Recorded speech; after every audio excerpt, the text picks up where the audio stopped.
Yo, what's up, everybody? Billy, you got your posting? Got my posting. I made a story. Everybody check out @HomieBill on Instagram if you haven't already. But thank you all for joining us. We're at 150, Buck 50. It's the Buck 50 episode. And we got a banger guest today. Today's going to be awesome. How's it going over there, Billy? Good. How are you, man?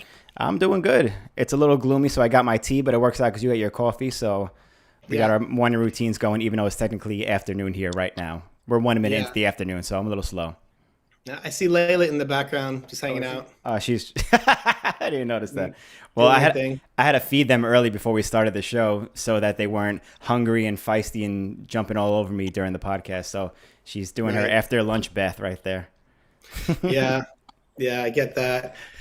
Well, welcome. Thank you for joining us, everyone. It's been a couple weeks since we've had an episode, but here we go again, episode 150 with a very special guest.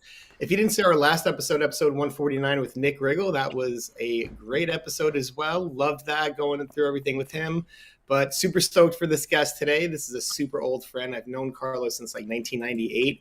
We're going to get into everything. I met him before he spoke English. Damn, I didn't even know that.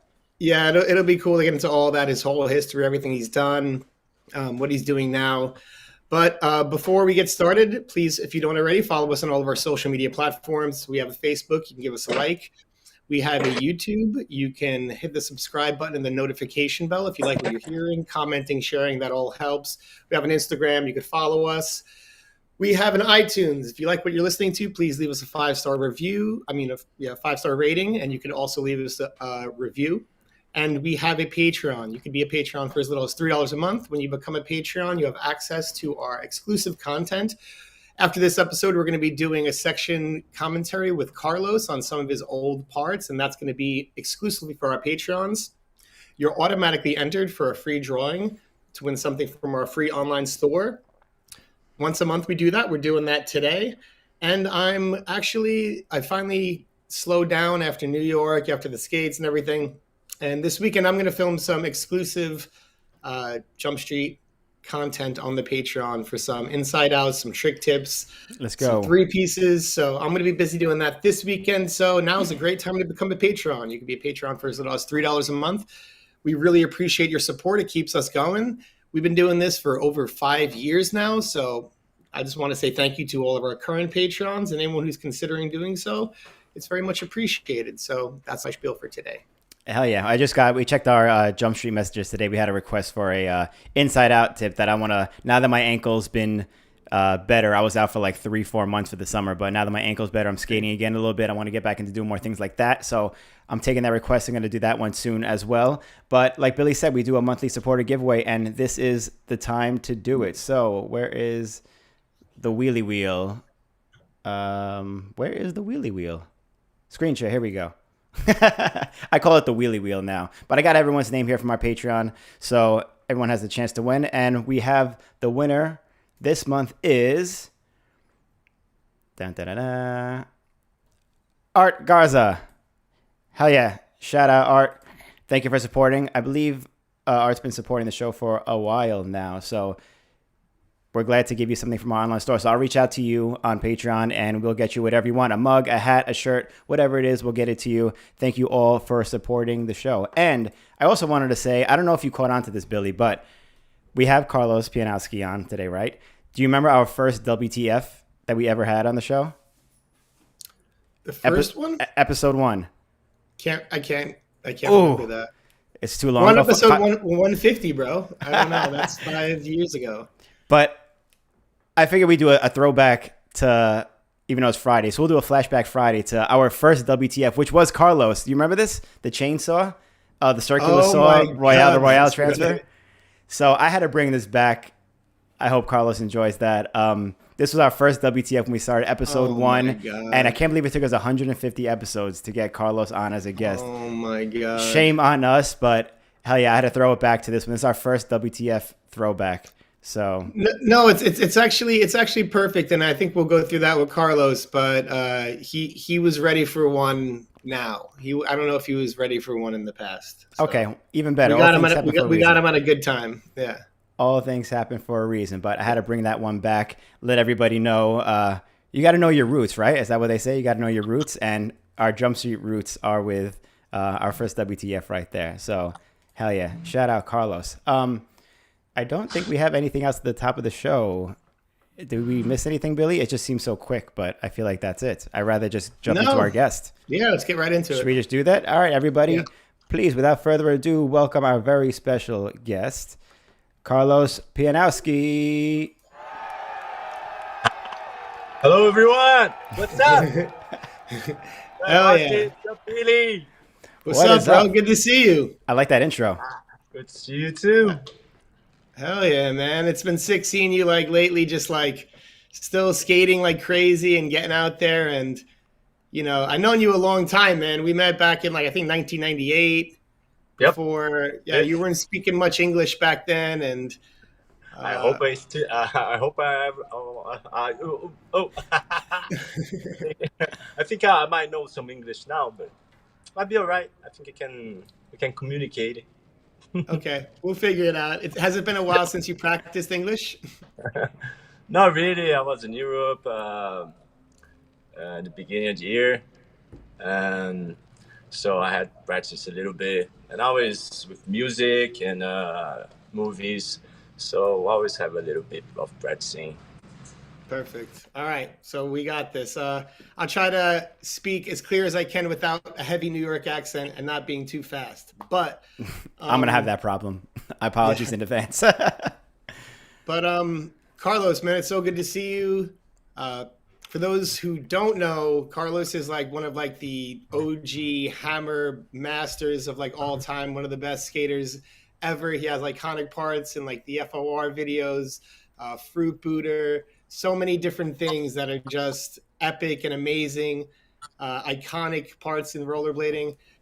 I remember meeting him back in the day when he was doing like the circuit of like what was it, NIS, and like there was like ASA kind of events in New York where like there was a real circuit for like come in the summer and like do like a bunch of contests and like be able to have a chance to like make some good money.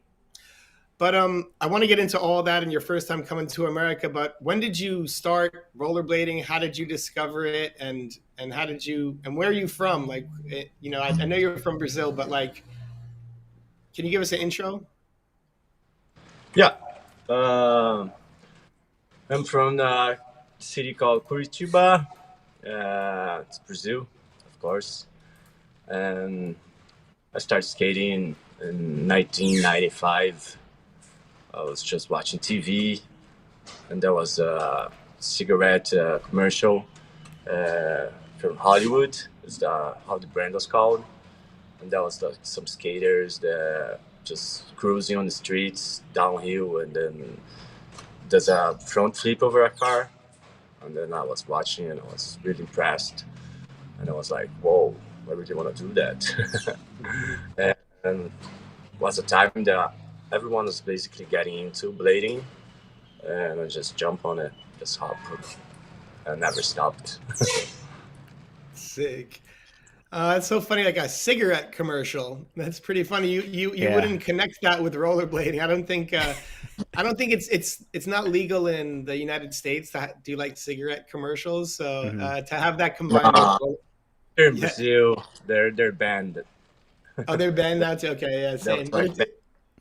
Yeah, they're a cigarette commercial, and they end up in a bar. So yeah, the commercials here were like pretty nuts back in the day.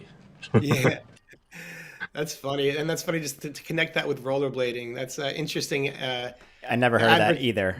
Yeah, Weird twist of cigarettes and skating don't go together at all. No.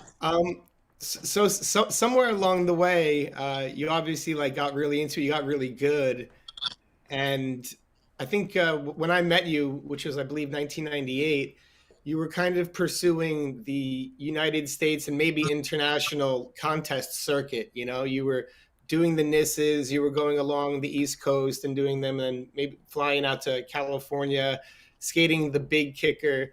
So what was like the motivation like that when you came in and started being like, okay, maybe this is something I could do professionally? When did that click?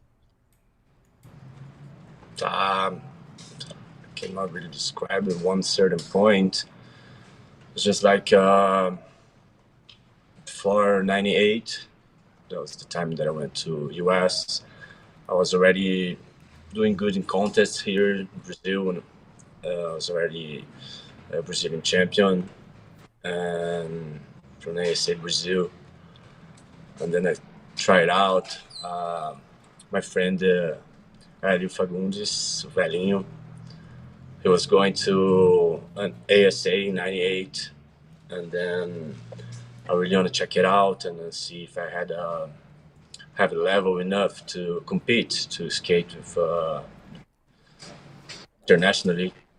And I went to try the amateur, and it was really tough. The ramps are huge, really scary, but that got me really into it because I really thought that it was amazing. All the skating, the skaters, and I really knew that I could have a level to compete with the top guys, with the top guys if I practice. So when I came back to Brazil, I just got really on it, 100%, really practicing and doing the street and doing the park stuff. About it. Did you skate a lot of park growing up? Because I know, like Billy said, you're primarily, I think for most of us, known as like a hammer skater, huge tricks, stunts on the street. But when I was gathering your sections for the section commentary that we're going to do after this, I realized how good you are at skate park too. Like you actually knew how to ride ramps, do transitions, and get big airs and stuff like that. Did you grow up skating at skate park in Brazil before you started doing all the ASA stuff? Yeah, definitely. Was a really, I don't even know if you can call that a skate park.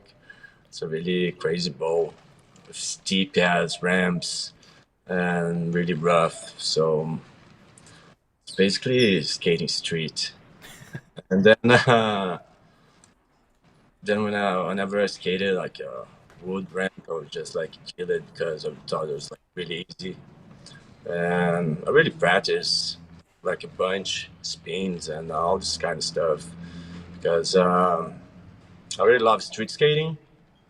I really like to park, to fly, to do the flips, to do the spins. To, that's why I really learn stuff to put in real street. So I really enjoy it. Mm-hmm. Yeah, it's funny because back in the day, I feel there was a big separation between people who were really good at park and people who were really good at street.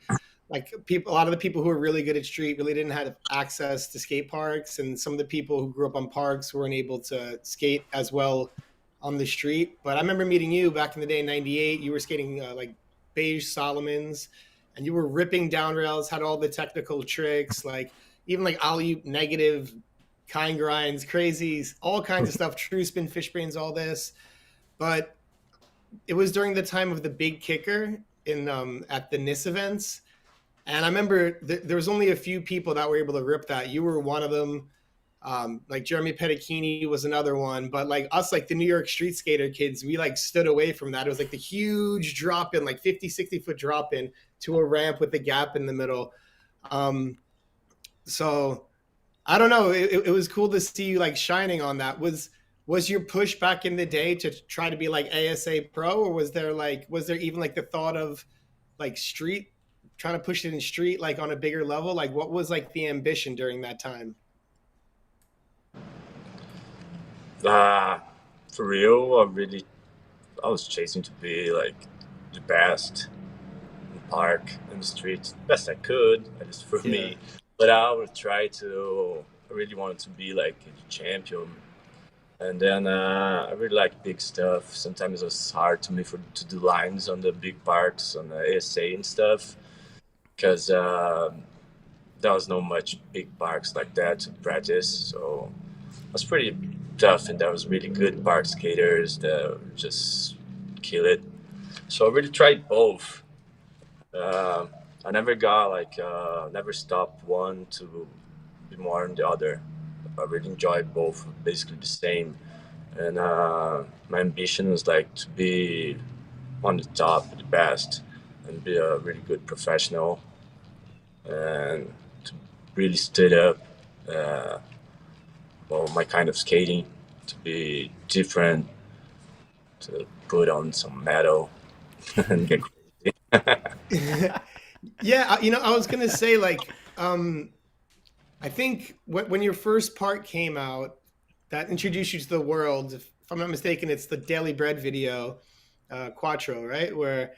And it was you skated to Rain and Blood, and everyone was. It was during a time where blading especially in the early days went through. I mean, it always goes through trends like all things, but it was only one thing at a time. Like we all dressed one way at one point, and like '95 was like the wide leg pants and like the kind of punk rock, and then in like '98 it was like very heavy hip hop and sweatpants and stuff like that.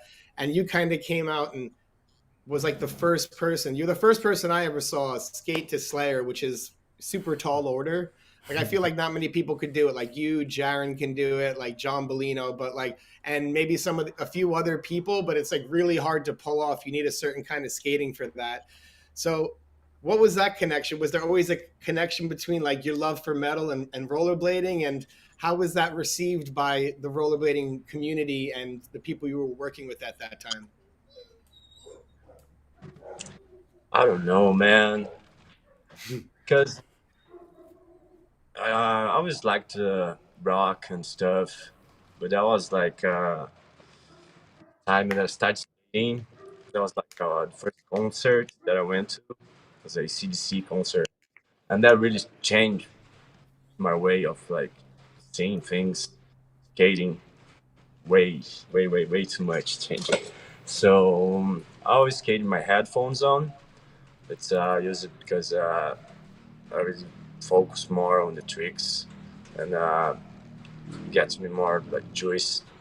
So things just start getting heavier and heavier, and then got to Metallica, Slayer, Death, etc., and some others. And when I listen to it, it's just like I'm dancing with my blades on, dancing tails and dancing, flipping and spinning, and getting crazy. And I use it as motivation. And yeah, the music gets into it in that point. You know how to dance to Slayer and Metallica. I'll tell you that. You definitely do. You're probably the only person who dances Slayer and Metallica, and I think we all love that.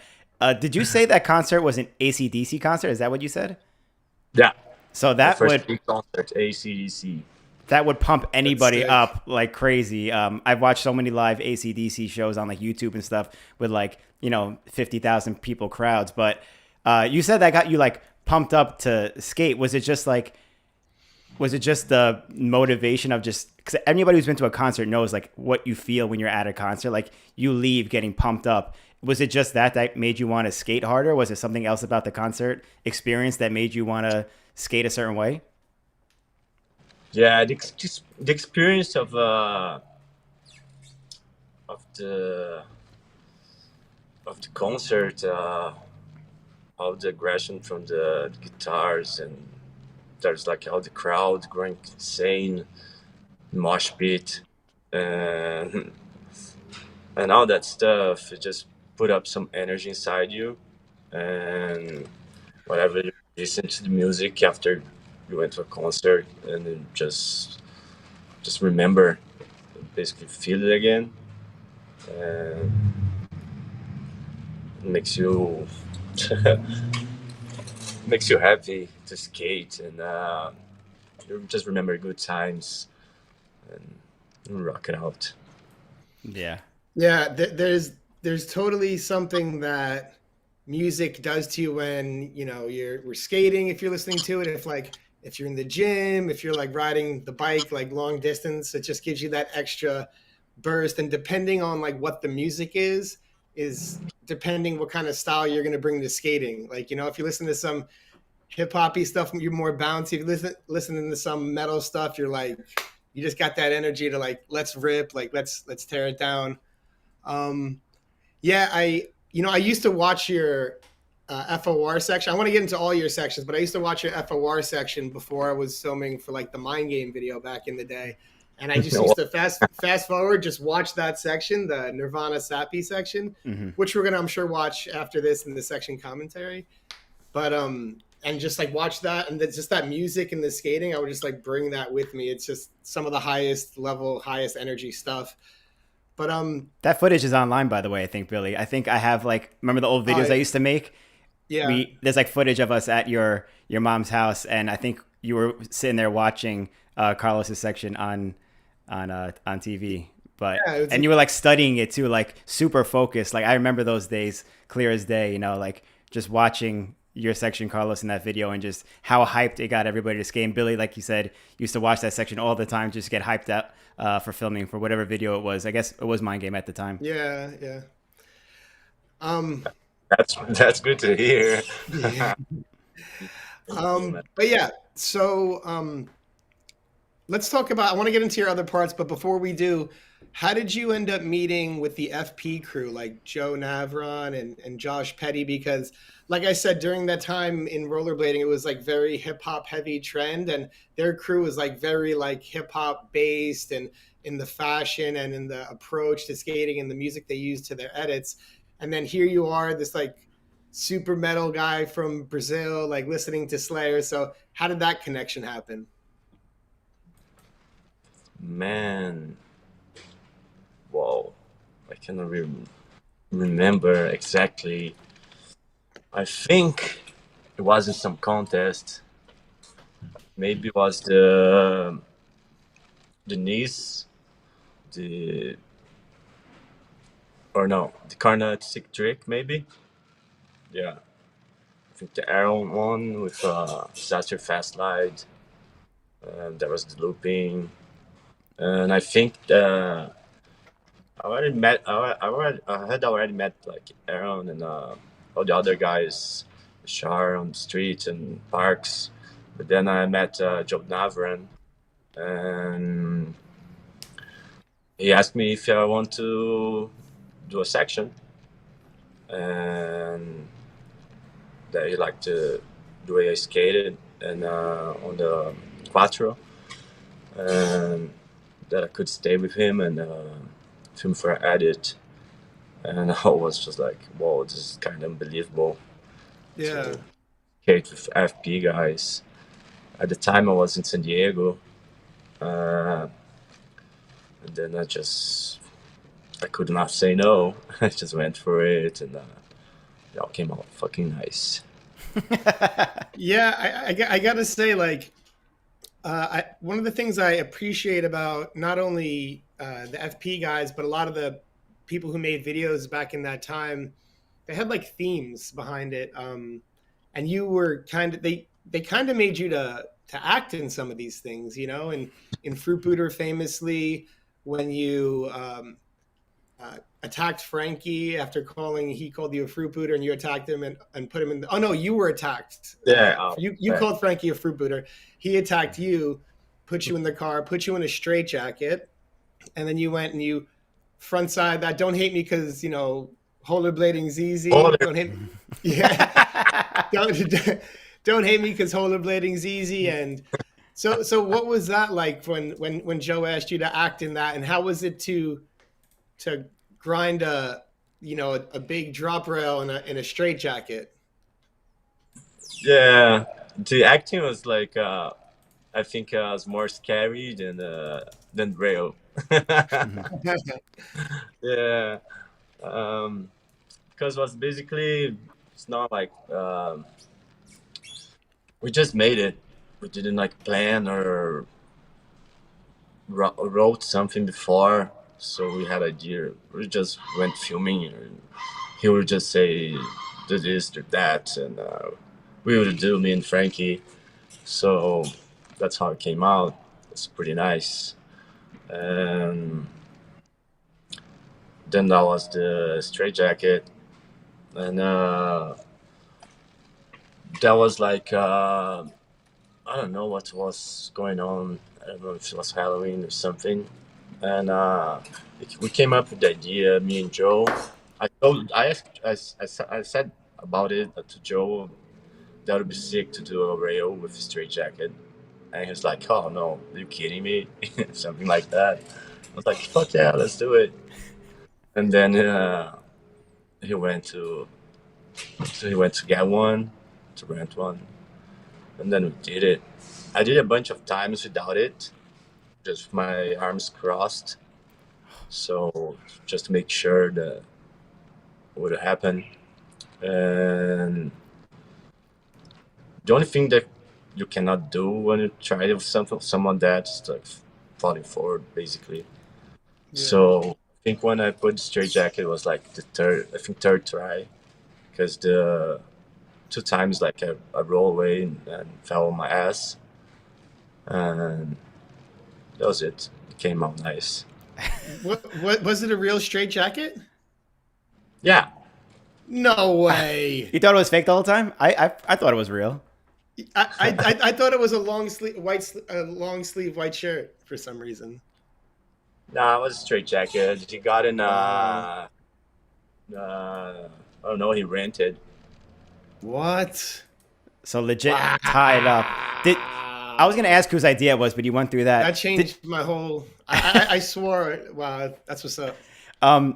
So there was no practice on anything small. You went straight to like a 20-stair drop rail with that. You didn't practice at like a skate park, a small rail, nothing. No. That makes it so much more wild. I always thought that, like Billy thought it was a fake straitjacket. I thought you at least like practiced it somewhere first. But the fact that you just go straight to a 20-stair drop rail or whatever and send it in a straitjacket is just as crazy as the concept itself. Hey, let me tell you something. I got one right now, my own. You have a straitjacket now? Yeah. Just in case. Damn, we got something coming. And you know what's funny? That spot, the fact that you guys, Austin, have you ever been to that spot? That's that white rail, right? The white drop rail? The fact that so many clips have gone down at that spot is ridiculous. Like that spot sucks. Like it's just like the worst drop rail with the yellow pole at the end. Yeah. There's like a yellow pole at the end where you could just like impale yourself. It's just like it's high, it's steep. It's just like not the best drop rail to skate, but these guys all killed it. And I don't know why I liked it, because it's kind of square, but it's kind of rounded, and it's really fast. Yeah. And how the rail is like, it's high, and I don't jump that high, so I have to go fast. Yeah. It's basically a little disaster. So I really enjoy skating the rail. It was pretty cool. I think I skated more the drop rails than the rail in the middle. That's kind of perfect. I feel like a lot of spots in the 2000s were like that. It was a lot of why the hell did we skate that type of shit that was going on back then, you know? Yeah. Definitely. Yeah. Well, I'm curious from your perspective, were there things that you look back on and you were like, I can't believe I did that? Or like, why would I have done that? I would never do that anymore. Like, does anything stick out in your mind like that? Or everything was just like, yeah, okay. So everything was just like, okay, yeah, it was chill. Nah, there's some. I think that maybe it's not even the big ones. There's one clip that I did in LA. It's in Fortree, and it was royale on the ledge, and was really straight. The path that you have to land on the inside. There's the wall, and there's a little wall, and you have to go through it. So if I just grind the royale and just basically go straight, I just kill myself on that wall. I don't know why I did that. That was like no big reason. I saw that on the video and I was like, that's really stupid. That was not even crazy. Nah, I think I like most of the tricks, and I don't think I regret none. I regret the one trick that I really regret of is the one that I didn't even try it. Yep. I know what you mean. I know there's a couple of tricks like that I have, like, damn it. But I want to talk about your 60 minutes thing real quick, if we could. That was one of the most epic things. It was a Daily Bread piece. It's also, if you go to YouTube and you type 60 minutes, it's basically Carlos trying to do as many hammers as he could in downtown San Diego in 60 minutes. it's the most insane thing ever. So what was that like? And did you shoot with Johnny? Yeah, there was three photographers. There was Johnny, there was Corey, and Drew. Corey was filming, and then there was like, I don't know, maybe no, it was Keith. Keith was there. Keith, Yeah, the legends. yeah. That was like all those shots, but they used all Johnny's because he was like the main photographer and Daily Bread, and that was his own rules. What was that like? You based like that. You just like basically get in the car. They just start the clock. You have the spots line up. You obviously have to have it planned. Did you Yeah, warm up? Did you warm up before like they started the clock? What was that whole experience like? It's the for those who haven't seen it. It's basically uh, five. I think five ender tricks in within a 60-minute span. Well, the first one is like this gap. It's a drop kink, and it's like he's gapping to the disaster to the bottom of the drop kink, a few tricks, and then jump into like 180 off a roof into this bank, like this front side down this like 2x4 drop, like 2x4 steep, shaky drop rail in like Little Italy in San Diego. And then just like it ends with this massive drop kink that's like steep and 2 stories. So what was the just like the process? Were you guys running from the next spot? Did they set up flashes with no flashes? Like what was the whole thing? How was that? yeah. That was planned like a couple weeks before. We already knew like the spots, and like took me and like we made like with the timing and we marked it. It's BJ Barnhart, and we just because the spots were not like close to each other. It's like we had like 10 minutes drive from each, like so we have to be like really on clock. So we did it like for this 2 weeks. We did it like a bunch of times with the car. So and now for me to get used to the spots and like because like when you check the spot and you visualize the trick and you see yourself doing it and then just got focused and for this couple weeks. So we went to spots like at least 5 times to mark the clock, and basically there was no flashes because we did during the midday, like close to noon, so it was sunny, and there was no need for flashes, and we already knew like the routine, and we have all the spots marked. Uh, and basically, it was pretty cool. I did basically everything first try. That's Besides always the good. price grind, I think that one took the longest because I was like basically inside the patio of church, and like I was scared to the priest to come and kick us out or throw crosses at us. Yeah. And that took like probably like 8 tries to get like a good one, and all the others like first try. It was like it was pretty intense to get in the car and to go from one spot to the other, and we finished it up. The last trick that I did on that day was the 180 from the roof. Yeah, yeah, the 180 from the roof. Then after that, went to another one from escape rail from the fire escape. Yeah. But then like really tired, and then the six ran out of time and Mhm. do it. Uh, we got a lot of tricks for 60 minutes. I don't think they ever did it again. Was that the most hammers you ever did in a day? Yeah, Okay. That's If you had another Definitely. answer, if you had another answer, I would have my mind would have been blown, and I was like, I got to hear that. But that no, that's still extremely impressive. Most people could barely handle one hammer in a day, let alone like five or six or whatever it was. Yeah. yep. Yeah, man. I feel like you were like also like obviously that drop kink was out of control, but I feel like I mean I know that it's probably you and Jeff Howard could probably make a claim to this, but one of the first people like doing drop kink rails, like taking it to that level. I feel like you were kind of the guy that always led the charge in terms of innovating what was possible on the hammers. The first thing that comes to mind is East Coast VG, the back royale on the drop kink, with like famously Andy Cruz wrestling the guy in the front to allow you to do it. Like Kevin Dowling's there wrestling the guy, and I just remember that was the first time I was seeing.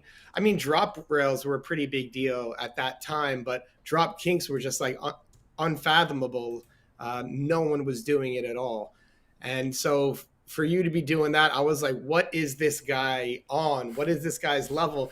How did you start getting comfortable on drop kinks, and how did that become like a thing you were known for, especially before seeing anyone else do it?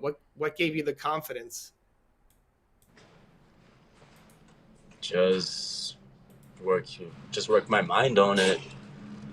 Um, heavy metal, basically. Just a lot of Slayer. It was like one of those things. The thing that I did it was those big rails and stuff.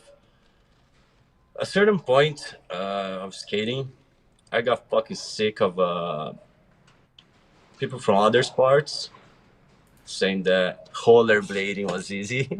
Yeah. And I don't know, the other sports would say that, and my mind just came just like, I'm gonna do stuff, rails, and big stuff that they don't gonna get close to it. They're not gonna, not to impress them, but to get them off my way. I was Yeah. like, you think your stuff's hard? Try that. Let's see. You think you're good? Go for it. So that's one thing that got me into it, and the adrenaline. I just love it. I always liked crazy stuff when I was a little kid. Um, once I was like really little, like maybe 10, 12, used to watch like TV shows with my family on Sundays. And there was like this news kind of magazine show that had had a part that was like, this is incredible, and they show crazy stuff, and I always loved it. And they always not always, but I remember clearly watching like Evil Knievel jumping, gapping over like a bunch of cars and buses, eating shit, getting back up, and like jumping again. And I was like just a kid, and I was like, whoa, I want to do that. I want to get crazy. I want to be bigger than him. And then when I put my skates on, I knew I had the possibility to go as big as that with my wheels under my feet. So I just try to focusing on that way to skate bigger obstacles and getting crazy. Yeah, you know, I can totally relate to that. And I think one of the cool things that rollerblading provides, it gives you like the access to do things that maybe other sports can't access because it's attached to your feet. You know, so you have different abilities that give you access to more spots or different spots. So that was certainly something in my mentality, and definitely inspired by you and other people to like be like, how can we differentiate rollerblading from the other action sports based on what we're able to do because of the access that we have because they're attached to our feet, if that makes any sense. Yeah. But yeah, I definitely saw that you took advantage of that opportunity in your blading, and a lot of that there was a you've had some of the I mean, it goes without saying some of the biggest gap to rails, like Dwyer was like, you were the first one doing that, and that was insane. You had some of like the gnarliest falls on that, and then I think about your legacy part and the gap to backside and all like the falls that went with that. Do you have any like worst fall that you've taken? Because you've taken like a lot of slams, but you seem to be pretty unfazed by them. Do you have any one that like stands out, like this was like the worst fall or the toughest day or like the biggest battle kind of with a trick? Wow. I don't know. The the biggest battle maybe the disaster from Fortree because uh, like the disaster from again and like my hand was not like totally healed. It was broken. Like I had broken like a month before, so it was like I still have like a little cut out cast on one hand, and I ate a lot of shit.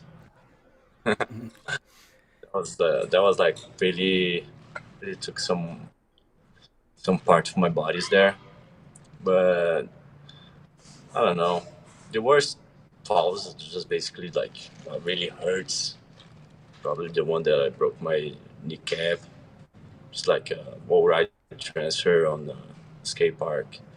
That's probably stands like really think that sucks. But yeah, that's it. I think I try not to remember much of my falls, and when I fall, I don't. I use the power of like heavy metal, so music and I, I transform the pain to will to get up and try it again. Yeah. Then it just sucks when you get home and you have to take a shower. Did Did you Yes, see that's true. Demetrius recently did that disaster, that Huntington Beach Rail disaster soul? It took almost 20 years for somebody else to do that. Well, What Happy did it. Happy oh, did it he too. did do that. Yes, he Yeah, did yeah, do yeah. that. Well, But Carlos did it first. Yeah. yeah, sure. I completely forgot that Happy did that. Wow. I think Happy did it too, did as well. Yeah, Yeah. I completely forgot about Happy doing that. Yeah. Do you? Okay, so then that negates my whole entire question. But on that note, I wanted to talk about something else that Billy mentioned before briefly because we had Dave Payne on the show a few times, and he said that his entire career of filming video grooves, the craziest moment was that VG20 moment where Billy was talking about when you back railed the kink rail, and Andy was fighting the guy down on the bottom of the ground so that you could get the trick. He said that was hands down the craziest moment in his VG career. How do you remember that day? He told us his story. I would love to know your side of the story, what happened with that, how that went down, and just a different perspective on it than Dave Payne, who was the filmer. Yeah. We're in Atlanta, right? Skate bio. That was the contest. I don't know, how's it called again? Super Hick? Super hit. Yeah, yeah, that's it. Um, I'm always doing the tricks, the big tricks already. People saw it in Quattro. And we were driving to the skate park and we just spotted the rail and I asked him, let's check it out. And they're like, no, Carlos, you're crazy. And basically, no say no to Carlos.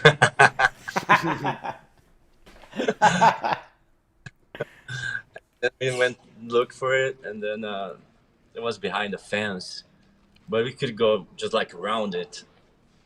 And I got up there and looked at him, just like, yeah, I can do it. Like, I'm entitled, just like, at least to the middle, I can do it. Like, I'm not gonna miss the locking, and so it's all good.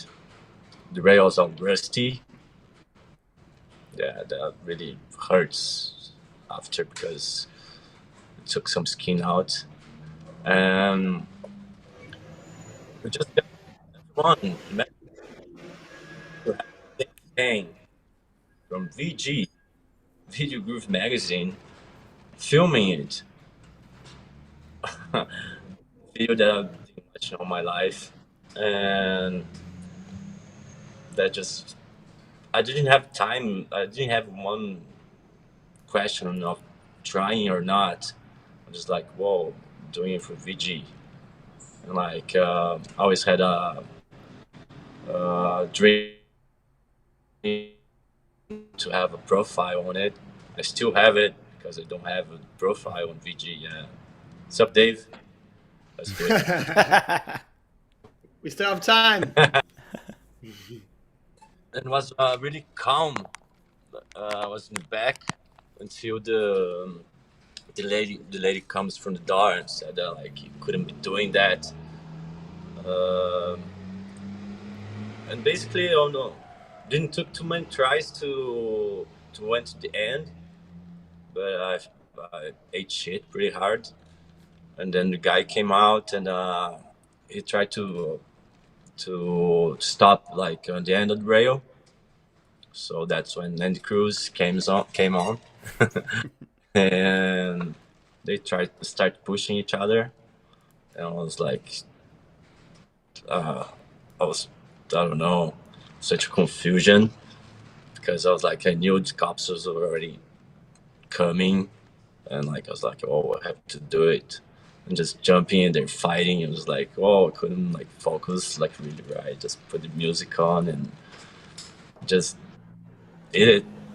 And then when I landed, I didn't even know there was like that box from the I don't know if it's an air conditioner or something. Just like a box and like right in front of it, and just Yeah, the mashed. worst. Yeah. I just mashed my shin on it, and I had like this basically tattoo like the grill on my leg for a month, for a whole month, because I hit it No. really hard, and and yeah, then the cops show up right away, and and yeah, that was it. Next week, I think Kev Darling told me that they capped the rail.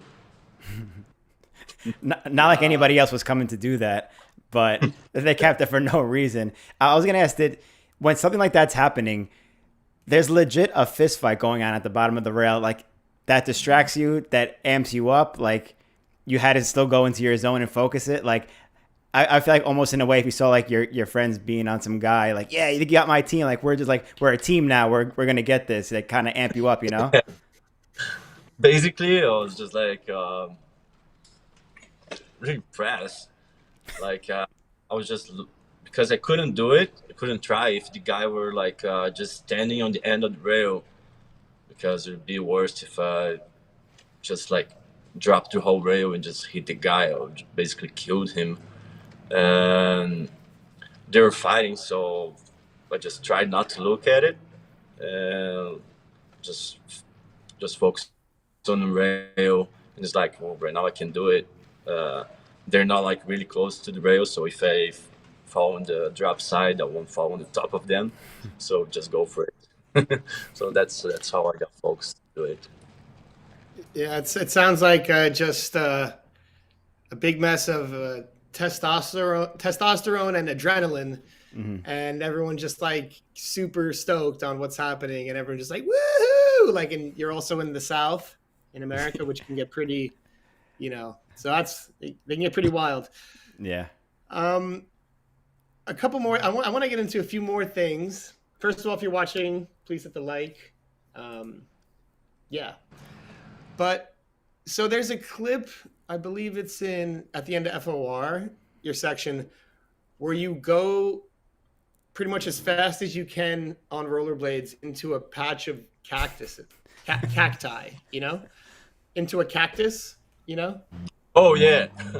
Yeah, like I always wondered about that because I was like, what the hell was he trying? It almost looks like you're doing it on purpose on some like jackass shit. Excuse my French, on some like jackass stuff. But is there a backstory to that? How did that happen?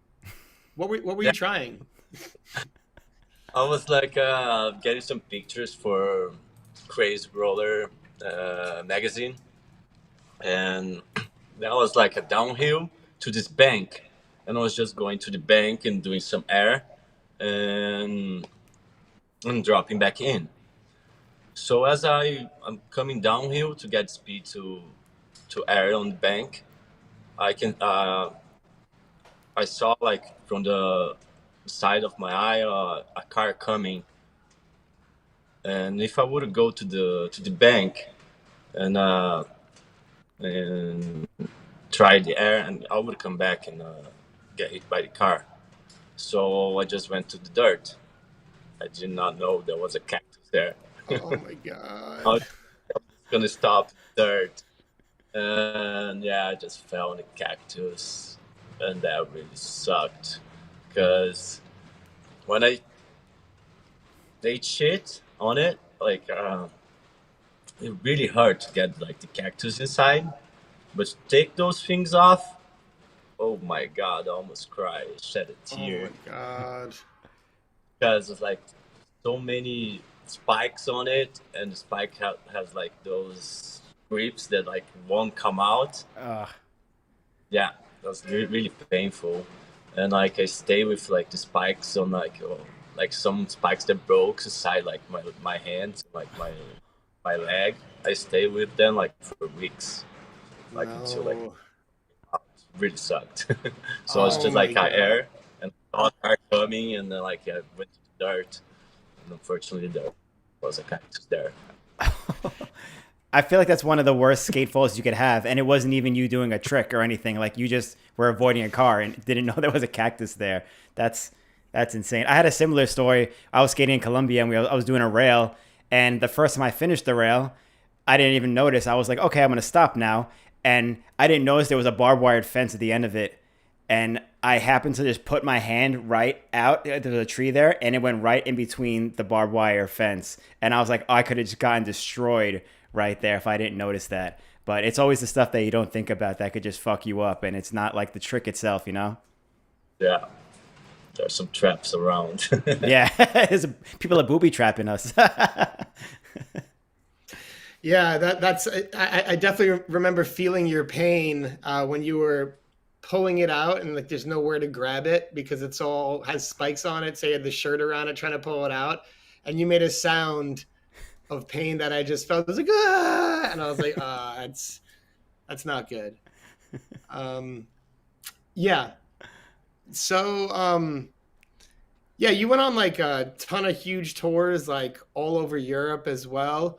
What was like some of the most memorable places you've traveled to? Because we went on a tour years ago with like the USD guys. We went to like Poland. It was Richard, you, myself, like Dominic, um, Adam Z, like a bunch of different people.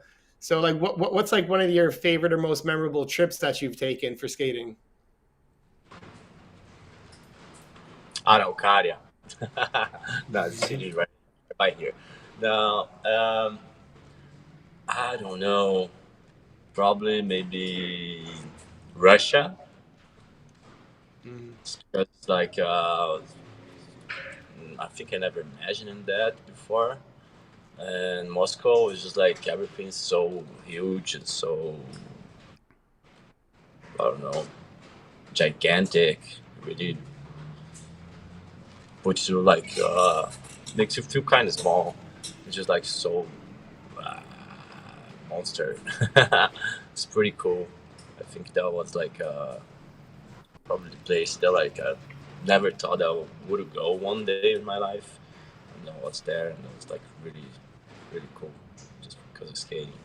But there's so many places that I went to that was like so memorable. There's a bunch. USD tour was so good. Then you yeah, did it by plane, we did it by van. The van was insane. We had days yeah, off. The days off was just like driving 2 days. That was the day off. yeah, yeah. That's Sitting in a crazy. car all day. Yeah, But it was really fun. hell yeah. Did you guys have tours where like you would show up in cities and like skate parks and there would be like hundreds of kids there? Like I'm sure you guys have had that, right? I feel like that's something that doesn't happen too much now. I guess Billy, you do like the Mesmer tours now, and you kind of do something similar where people show up. Was it like completely different back then when you guys went on the USD tours, like around Europe? I feel like, or the South. Did you go to South America or something? And like it was, I remember you went on some USD tour, and it was like huge crowds coming to. Yeah, that like South America, there was that. But I mean, there were times it wasn't like huge, but I mean, there were times like remember we went to Poland, there was like a big crowd like in at that skate park, like maybe like like 100 people or something like that. But Mhm. it was healthy, but it was still very like much contained. But 100 people is uh, still pretty good. yeah, no, it was. I mean, that was my first time in Europe, so that was definitely amazing. Mm. But so I'm going to be bouncing back and forth, but you started like skating a lot again recently in the past few years, and like getting back into it, and also I even see you trying some like there was like a disaster rail you were trying just recently, and or not too long ago. But was there like a transition where you started slowing down with skating, and if so, like how did that transpire? Yeah. Basically, after I broke my kneecap, it was like in when was it? 2015, middle 2015, and asked from my legs. So basically, I lost a lot of muscle, and I would skate, but like not as much because it would have like I would have been paying to just to jump. And I don't know, I was not happy with how the direction of the industry, like how being like all the internet stuff, just like on the moment, just like right now. Um, I was missing the glamour of getting called like some magazine or to get to the point to be invited to do like a profile in a video. I saw that like the glamour just like was like mm, went down, and I just couldn't get it. Like the feeling of like posting stuff every day. That was kind of dumb as excuse, but really got me like not like so pumped to skate. Then some of my friends kind of quit, and I was skating just like well, like I don't know, once every 2 weeks or something, and then I have to take painkillers to not have like pain in my knee, and sometimes would like drink, what I don't do anymore. Yeah, Oh, you don't just drink quit. anymore. And, um, and then I was like doing that like party stuff and like, but basically I was like mostly like because like this change of the industry I wasn't like really feeling it, and then like the pain, but it's just excuses. Excuses because when I realized I was like not happy, not doing it, not skating, I knew what to do to come back. Got to work my body out, got to work out, and train, eat right, and just go out and skate. And it's kind of hard in the beginning. I couldn't really jump on rails. Like I'm, I'm saying that on like a timeline of like 2 years ago when uh, when I did my first like uh, rail on the streets. Like after like I had like just pause on skating, and I couldn't really jump on as high as a stair rail. I could not do a soul grind because I could not like force my weight to my left to my right leg because it would have hurt like ass. So I had to do like or royal or like switch soul grind. Then just start working out and did some treatment as well. Uh, PRP, you know that. Uh, uh, Plaquettes rich in plasma, so they take your blood and centrifuge and put it and put the plasma into the joint and then start to heal. I'm doing that with Ana Moisés, uma querida, in São Paulo, and that really helps. Right now, I'm able to jump again and do more variety of grinds, do some gaps, and yeah, ready to be filming. I'm already filming some stuff, some real shit, so I can't get out of it. Just Nice. right now, You, like a bit older, and you gotta like work harder, basically, eat right, do the stuff that you love. It's better. It's pretty cool. Going on. yeah. I think when you skate for so long and then you take a break because of an injury, like time could pass. And when you get older, you remember in your mind that you can skate, but your body doesn't remember it. So that could be very frustrating, that process. How long was your time off, like during your injury? Uh, Like not just, skating? just heavy metal. I was like in a relationship and basically just go to concerts and was in a band for a while. Um, Disciples of Death and some Yeah. others. But I was a singer, but I don't think I was really good. Or maybe I was just like just a pain ass. Just got kicked out. Good enough, maybe. I didn't even No, know. that lasted for kind of long time. It was pretty cool. We did some gigs and it was a bunch of fun. So basically, it was not like I didn't stay for too long without skating. Maybe like a few months without putting skates on, but mostly it's because I was injured.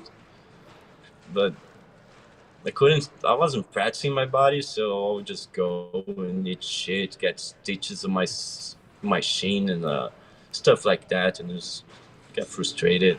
And then we're just doing like the normal life. That basically sucks. It's hard to come down from being a big pro skater, from jumping off roofs and handrails and stuff like that. Did you go through like some sort of like, I guess I guess we all go through this, like a maturing process of like, now we know how to treat our bodies better. Have to work out to maintain our muscles and be able to do this now. You said you don't drink now also, which is like a huge contrast from the FP days, from what we're all used to like seeing in videos back in the day. Um, is that something that all came consciously, or like you had to do that for your health, or what?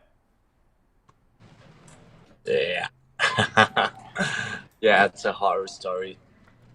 Uh, I always thought I could just quit because even before FP days, I would just like drink. When I drink, I just wouldn't stop. Even Kato, he used to tell me, he was like, "Hey, Carlos, you have to learn how to drink." And I was like, "I don't have to learn. I already know. I just don't know how to stop. I have to learn." But in my mind, I thought that I could stop at any time that I wanted. So I would just drink like, I don't know, every week. At certain points, it was every day. At that time, that I was like not skating. I was drinking every day, like hard stuff. And and I decided that I was going to quit, and I just break it. I was like for months like every day, and I collapsed. Yeah, one day just collapsed. Just Not have drinking or blacked drinking? Like, out and have seizures, wow.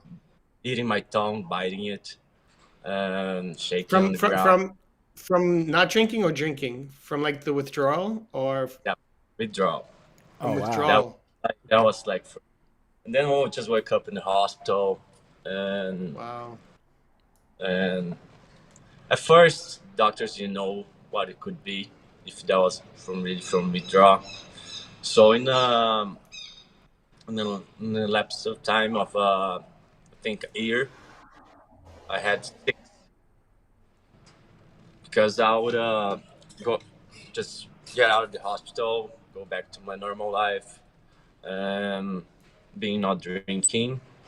But then like one day there was like a barbecue or like a party or something, and I would drink, and then I would drink like the next like weeks, and then but nothing like too crazy, and I'll just stop again, and then not something that's like next day or something that's like warnings. I was just like be like weeks without it, or like maybe more, or sometimes days.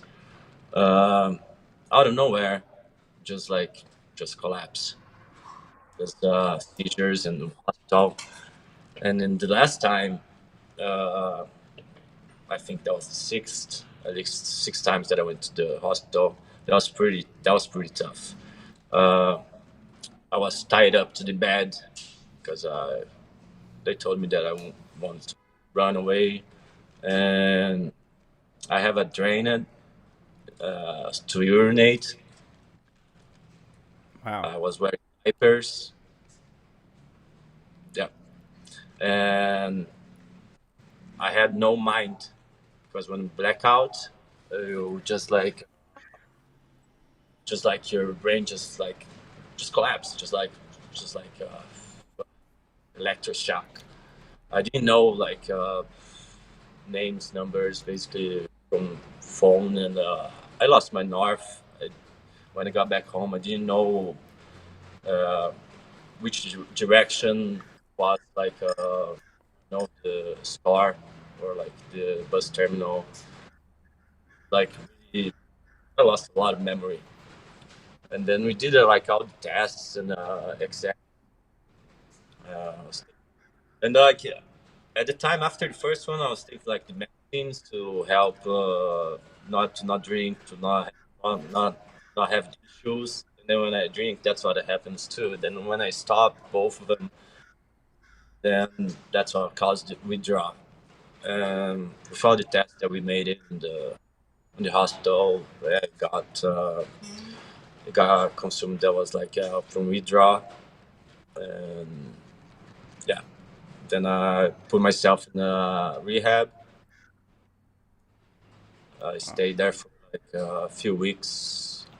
Then just put my mind in place and got back home, therapy, and I have to come back to therapy.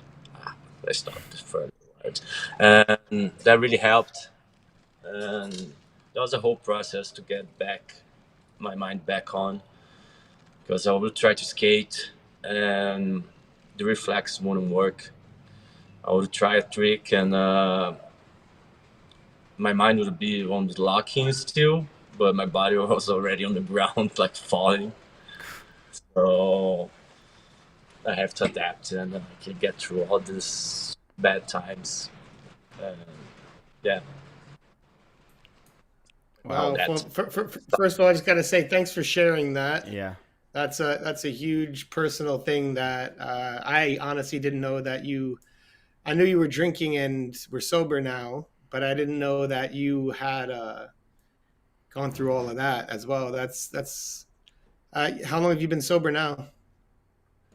All right, let's get into. I got like over 2 years and a half, Wow, bro. anything, and then I went to Europe. Didn't drink much, didn't drink at all. Basically, I just avoided. I had uh, I had a few beers with the guys from the organization from the United Cup, just because just basically celebrate. Like they asked for it after the contest, so I was like, okay, I'm not a slave for not drinking one. So I had one drink, and then like some beer, And then, but I wouldn't mind. Didn't really like it. And here in Brazil, I had a few beers the other day, not the other day, like a few weeks back, and I really felt bad. Like I locked myself in my at home without phone. I just checked the phone from the to see what time it was, and just like talking to myself how bad that was. Like, why did I do that? Like, it was like it at all. I didn't like the taste anymore. I didn't like how I felt, and it didn't bring me anything good. And then like I stopped again, and then like it really made me just be sure that I was in the right path, not drinking anymore, because it really sucks. It really puts you down. Um, you're not yourself.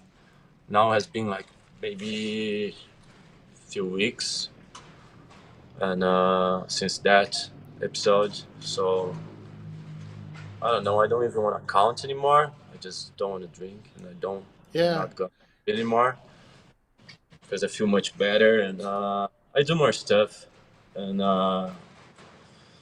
real life Hmm. is good. Well, I gotta say, you look great.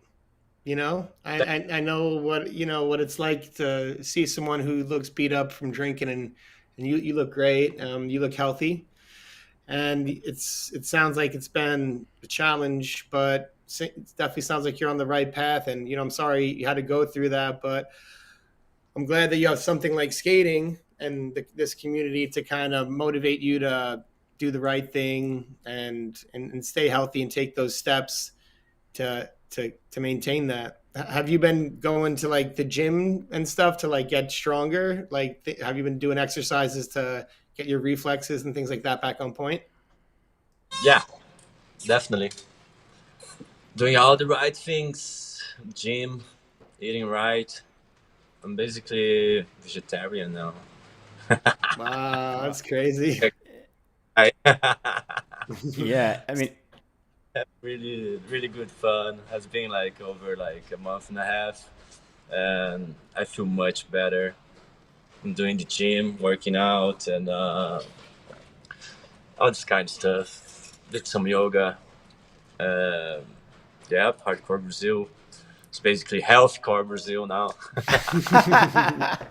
I like that. I That's mean, what's up, man. it's unfortunate you went through all that, but I think it was all for the better because it seems like you came out a Yeah. much better person now at the end, and that's awesome to hear. Thank you again, like Billy said, for sharing that. I think people, in the chat are also showing their love and support for you right now, and the way that you came out in the end, which is awesome. It's good to hear that, and hopefully that helps towards whatever new filming skate section you're working on too. So I know everyone's probably going to be looking forward to seeing something from you. We're going to open up for questions in a little bit. I did want to ask one more thing before we did that.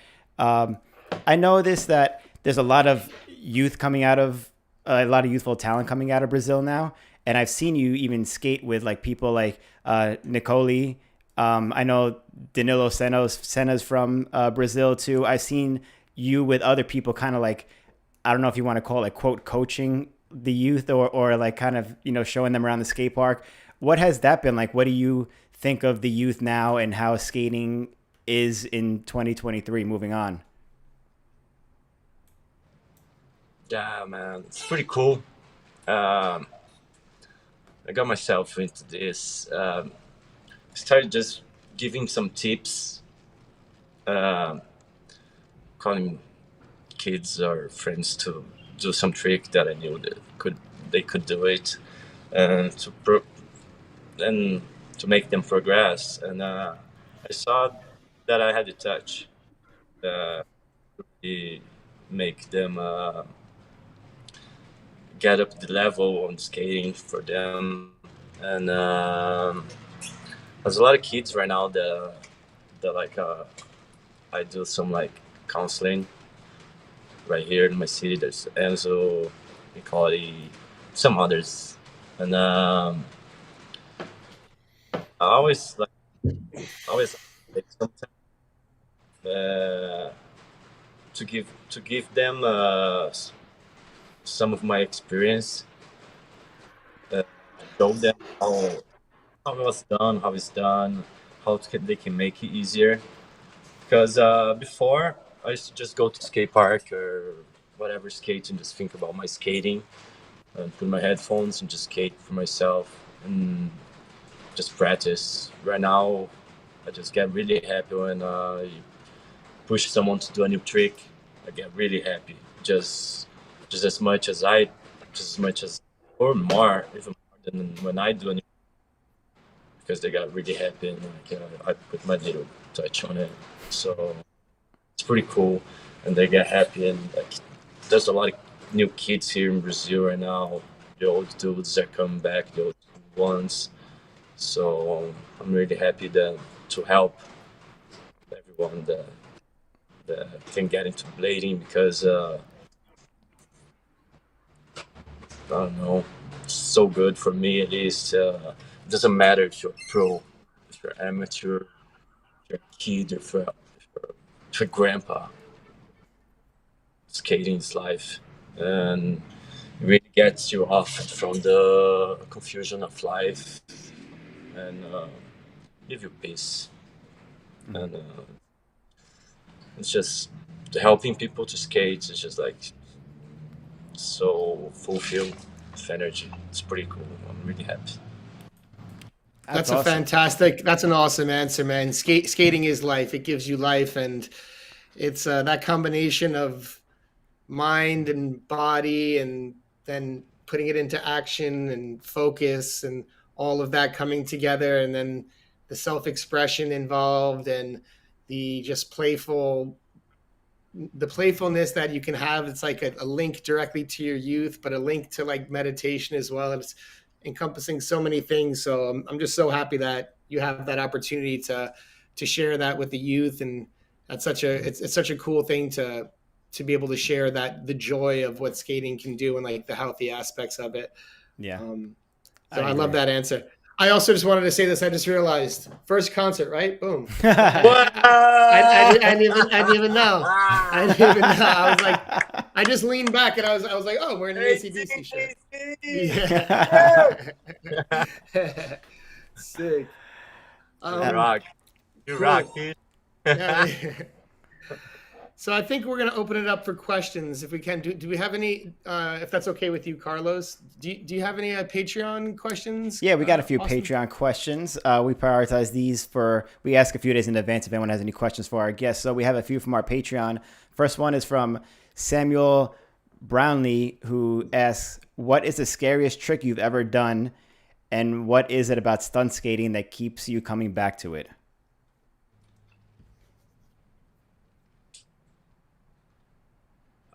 I don't know. Scariest. That was I don't know. I'll put up two. That was the drop rail from VG20. Guys fighting. Also, the disaster backside on the Legacy video. Yeah. Because that one, it's pretty gnarly. It's really big. And Yeah. if you land if you grind the rail and land to the outside part, there's a ditch, like concrete ditch, that would probably kill you. So you have to be on the inside part and disaster it. So, and you only can see the rail like after you jump. So you just have the direction. It's as crazy as the one from Huntington Beach. That's basically as big, and but has the ditch on the side. So that one was like pretty scary. Yeah, those two. And what makes me do it? It's because it's hella fun. That's a good answer. That's a proper answer right there. We have one more Patreon question from HJJ All Day, who asks, he asked the story behind the straitjacket, which we talked about, but he also asked, do you know where Kato is? Does anybody know? Do you have any contact with Kato? Do you still speak with him from Remedies? I talked to him like months ago, like a few months, just briefly. And yeah, he care of the daughters. He's doing fine. We didn't talk too much, just briefly. We got to get He's him fine. on. We got to get him on the show at some point. Got to go We through do. his stuff. Tato! Yeah, we got to get Kato. We got to get Kato on for sure. Do you have anything from the live chat? I know there's a bunch of questions in here, Billy. Yes, I do. Some of them are repeats of things we mentioned on the show or what you've just asked. But let's start with Lander. Lander says, "What was it like for Pianowski filming Street Dwellers with Brian Bell?" Right. What? Yeah, sorry. Yeah, filming Brian Bell was like the coolest because was so much fun. He always like laughing and like making jokes and make the session like just vibrated like happiness and like and Brian was like ooh, just watching the videos when I was like a kid and like he's doing these monster rails, the crazy transfers. It was one of the biggest inspirations in the beginning. So to be skating with him was such a fun. I am such a fan of him. Was very good, Brian. And he used to call me like when he saw me like on the streets. He used to call my name and like I slang in the middle in my last name, Carlos Bus. Pianowski. We scream that. I want to say that word right here, right now. And people would just get crazy, laugh. That was mad fun. Miss that guy. Yeah, rest in peace, Brian Bell. He was a true legend and innovator, and definitely the first person I saw that I was like, wow, this guy is, one of my favorites. Yeah, same, me too. He was like an early version of how your skating became, Carlos, I would say. Okay, we'll take two. Sorry. We'll take two or three more. There are some repeats on here, so we'll just do. Dad's Day Off Co. says, shout out Dad's Day Off Co. They just started a podcast with content, or not a podcast. It's more just like a content-based site. You could follow them on Instagram, Dad's Day Off Co. How has your approach to skating changed over the years? What? How has your approach, to skating changed over the years? Like the way you look at skating, how has it changed over the years?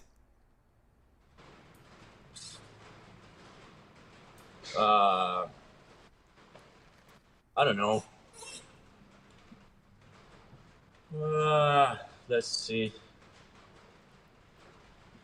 It was a bit different because, man, we used to have the community. We just like call everyone, or sometimes not even call. We just like meet up a bunch of friends, just like in a certain spot. It was like that we like just talk about like the day before and just meet up and like the whole family stuff of like skating family was like more like basically more together. The communication was like way harder because maybe sometimes don't even have like phone calls and just go to people's house and get together.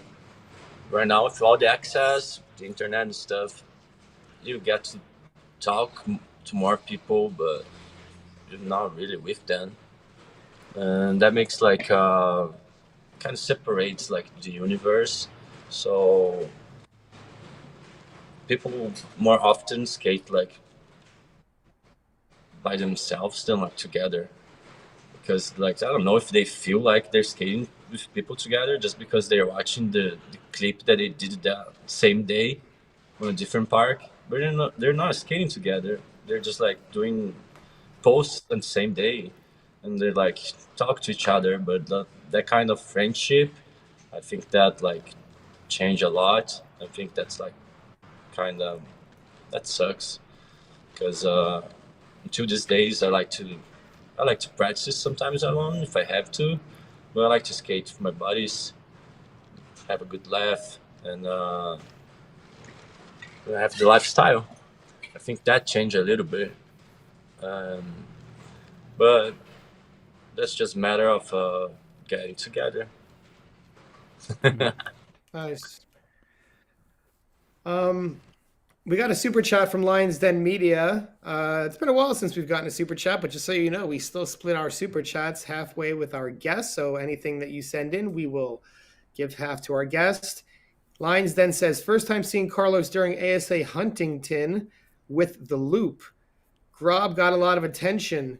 I was rooting for Carlos trying the wall ride true spin topsoil over the huge channel. Love to know his mindset that day. So if I'm not mistaken, this is the epic Sports Illustrated shot that Jaron Grobe had. They made a huge loop. Apparently it was 21 feet tall, if you want to picture that. So like a vert ramp would on average be like 14 feet. So this was a 21-foot loop that a few people successfully looped. Jaron did it. Did you do it, Carlos, as well? I try like I don't know, at least 5 times. Yeah. Thing was like that loop was like so tall, like that. Yeah. 1 feet, and the rolling was like lower. You're dropping from a lower like rolling to do the loop. That's really crazy. And at the time, I didn't have great wheels, great bearings. I have like my street skates, so like little wheels, fucked up bearings, and I tried. Then I did one, then I went to the middle, to the top, then slip off, hit my butt on the top, and land on the side. I did not land on the foam. I kind of land on the foam and then hit the side of the loop, so that really hurt. And how I knew my skates are like not fast enough to do it. And I knew Jaron has already done he had done in the Carnot Sick Trick the one earlier than that one, and I knew that wasn't going to be the Sick Trick. Mostly, they wouldn't do the same maybe, and Aaron was doing like the crazy stuff. So I tried the all right through topsoil. Did that one. Aaron did disaster, fast slide, flattened down. He won that one. Great. And yep, I tried the loop, but no, didn't do it. Still to this day. One day I will. That's crazy. The that had to be one of like the gnarliest course setups I've ever seen, and just like made specifically for blading. That was, I mean, maybe bikers could have got, but even the loop, the way it was constructed was just insane. Everything on that course was nuts. So huge shout out to that. I wonder if is that on YouTube? If it's on YouTube, please like put the link or something in the comments down there, because I would love to see that. Yeah, it's crazy that they miss you with the foam pads. Like you just dropped straight 20 feet and missed the foam, because like there's people at the bottom that are trying to catch you with the foam. I would have been like, but think about how ridiculous that guy's fired. That is. That's like, fired. that's such a ridiculous concept. It's like, okay, we're gonna have a guy that throws the pad under. That's like exactly. It's the whole thing is ridiculous, but but there is like those guys are there for a reason. Like at least get it right, do your job. You know, these guys falling 20 feet. Yeah. You know, 17BKS has a question about the adrenaline for like the VG20 drop rail. I feel like we pretty much touched on that, so I don't think I want to ask it again. But we'll just go.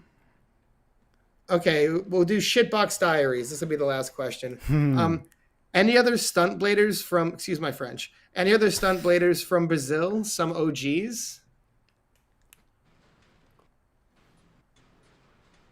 Yeah, there's a bunch. I think. Anybody? Can Anybody we we shout know? out a couple? Can we shout out a couple of the OGs from Brazil or some of the old stunt guys? From stunt skaters, there's Jefferson Santana, Broska, also really technical and done some really big stuff.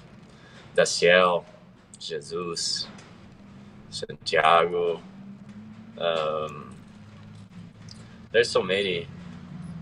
I'll go with those three. Oh yeah. All right. Shout out to all the Brazilian skaters and cool. Well, I'm looking forward now to getting into some of these sections we have lined up for us. So if you are a Patreon, you will have access to that. And if not, you are welcome to become a Patreon. I'm pumped to go through it. But before we do, I just want to say, Carlos, thank you for taking the time today to talk about some of this stuff. We talked about some fun stuff, but you also opened up to us about some like very personal stuff. So just thank you for opening up about that, because I'm sure there's a lot of people who can hear that and relate. And, you know, blading it's a tricky world because it's like a healthy thing. And but there's also like an element that could have like a little too much partying involved, and it could take you down a path that might take you away from your health and take you away from blading, which is, it's a strange thin line, because it's something that can be within blading too. So I just want to say thanks for bringing up that and bringing up awareness to that issue. And I think it's really important for people to hear. But before we let you go, do you have any last words, any shout outs, and anything you want to say? Yeah.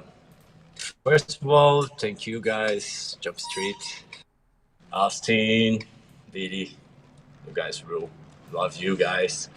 And just say to everyone are watching it right now.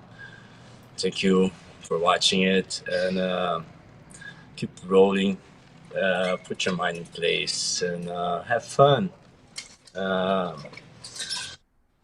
Because skating brings you the most fun you can do it. That brings you life, and it gets you off bad stuff.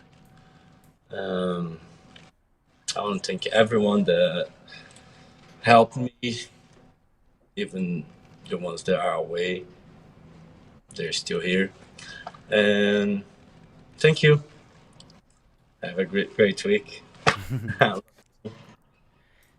Hell yeah, Carlos. Thank you so much for coming on. This has been awesome. People love it. If you're not already subscribed to the channel, stay subscribed for more podcasts. On Patreon, check out the next day or two. We're going to have the section review that we're about to do right now. But until then, we'll catch you all on the next one. Carlos, don't go anywhere. We still have more to do. So we'll see you all on the next one. Later, everybody.